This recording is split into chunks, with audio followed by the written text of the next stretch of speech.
দোকানগুলো উঠায় নেন, এখান থেকে দোকানগুলো উঠায় নেন। দোকানগুলো না উঠাইলে কিন্তু সিটি কর্পোরেশনের গাড়ি এসে নিয়ে যাবে। এখানে সরকারি নির্দেশনায় এখানে উচ্ছেদ করা হবে।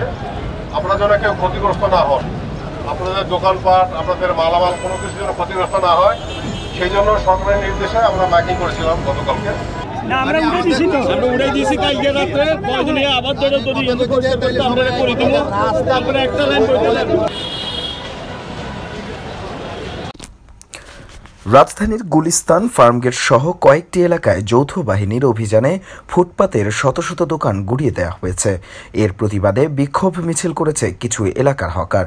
মঙ্গলবার দুপুর 12টার দিকে পুলিশ, সেনাবাহিনী, র্যাব ও সিটি কর্পোরেশনের যৌথ অভিযানে গুলিস্তান ফার্মগেট এলাকায় উচ্ছেদ অভিযান চালানো হয়েছে।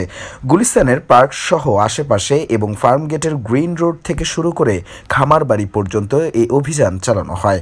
এতে ফুটপাত ও সড়ক দখল করে ওঠা শতাধিক দোকানপাট উচ্ছেদ করা হয়।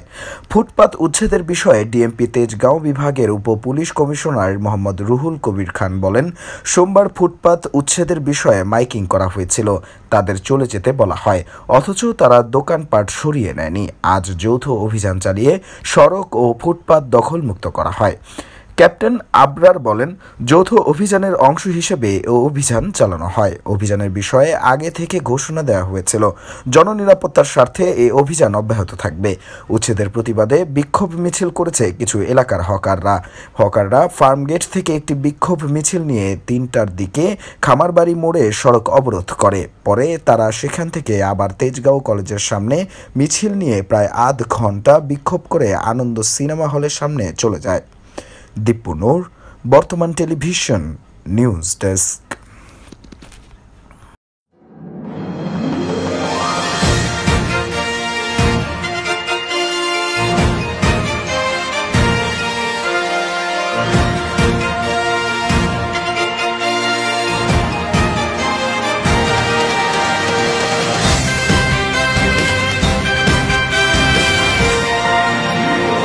বর্তমান টেলিভিশন, যুগের সাথে পরিবর্তন।